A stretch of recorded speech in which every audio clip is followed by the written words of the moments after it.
اسرائیل Palestine کے خلاف نہیں ہے، اس کی دشمنی پاکستان سے نہیں ہے، اس کی دشمنی ایران یا سعودی عربیہ سے نہیں ہے، اس کی دشمنی اسلام سے ہے۔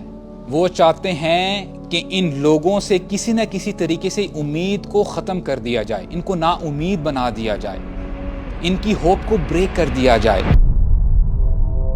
کیونکہ ہم بڑے بیزے ہیں اپنی پڑھائی میں، ہم تو شاید اپنی ہسٹری نہیں پڑھتے۔ ان کو پتا ہے کہ مسلمان جب جاگتا ہے وہ کیا کرتا ہے، ان کو پتا ہے کہ یہ وہ قوم ہے، یہ وہ امت ہے جو کہتی ہے کہ اگر تم نے یہ ظلم کو ختم نہ کیا تو ہم وہ مرد لے کے آئیں گے تمہاری طرف جن کو موت سے ویسی ہی محبت ہے جیسے تمہیں دنیا کی زندگی سے محبت ہے۔ ہم شاید بھول گئے ہیں لیکن یہ لوگ نہیں بھولے۔ ان کو پتا ہے کہ مسلمان جب جاگتا ہے وہ کیا کر سکتا ہے۔ ان کو پتا ہے کہ اگر یہ جاگ گئے، ان کو وہ واقعہ یاد ہے غزوہ احد پر کہ ایک صحابی تھے، غزوہ بدر میں تو وہ پارٹیسپیٹ نہیں کر سکے، کہتے ہیں یا رسول اللہ I really miss fighting against the pagans۔ میں اللہ کی راہ میں شہید ہونا چاہتا ہوں، میں لڑائی کرنا چاہتا ہوں، میں اپنی قربانی پیش کرنا چاہتا ہوں۔ یا رسول اللہ اگر مجھے ایک موقع مل جائے تو آپ دیکھیے گا کہ میں کیا کرتا ہوں۔ اللہ تعالیٰ نے موقع دے دیا، غزوہ احد آ گئی اور یہ ابھی کھجور کھا رہے تھے۔ سعد بن معاذ ان کے ساتھ ہیں، کہتے ہیں سعد تمہیں پتہ مجھے احد کی طرف سے جنت کی خوشبو آ رہی ہے۔ انہوں نے کھجوروں کو ویسے ہی وہاں پہ چھوڑا اور وہاں پہ گئے اور اپنی جان کا نذرانہ پیش کر دیا۔ اسلام کبھی بھی کمزور نہیں تھا، اسلام واز نیور ویک۔ لا الہ الا اللہ محمد رسول اللہ کبھی بھی کمزور نہیں ہو سکتا۔ اس سے پاورفل سٹیٹمنٹ نہ تھی، نہ ہے، نہ ہوگی۔ ہم عموماً جب 13 سال مکی پیریڈ کی بات کرتے ہیں، مکن ایرا، عموماً ہم سمجھتے ہیں کہ وہاں پہ مسلمان بڑے کمزور تھے، اسلام بڑا ویک تھا۔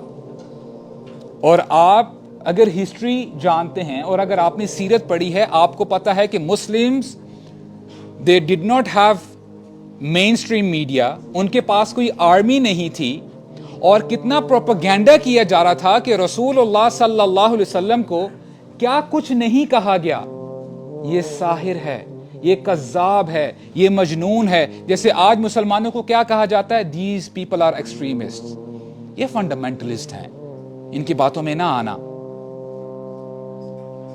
لیکن ہوا کیا، بلکہ ابو لہب جو کہ اپنا رشتہ دار ہے وہ پیچھے پیچھے جاتا تھا۔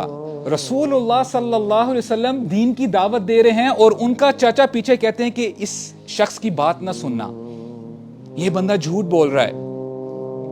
چونکہ مین سٹریم میڈیا ان کے ہاتھ میں تھا، انہوں نے جو ناچنے والیاں تھیں، جو ڈانسرز تھی، ان کی بھی ارینجمنٹ کی۔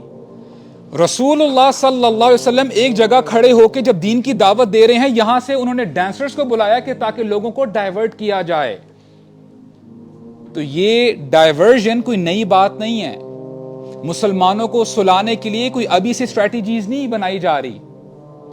نوجوانوں کو سلانے کے لیے بہت عرصے سے اسٹریٹجیز بنائی جا رہی ہیں، اور یہ جو سوشل میڈیا ایپس ہیں جس میں آپ گھنٹے گھنٹے، انفارچونیٹلی بندہ ریلائز بھی نہیں کرتا کتنا ٹائم ضائع کر دیتا ہے۔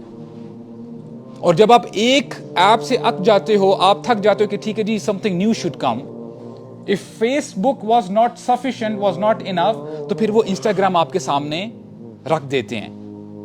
اگر اس سے دل بھر جائے تو سنیپ چیٹ بھی اویلیبل ہے۔ if that is not enough، پھر ٹک ٹاک پر بھی آپ جو ہے اپنا ٹائم گزار سکتے ہو۔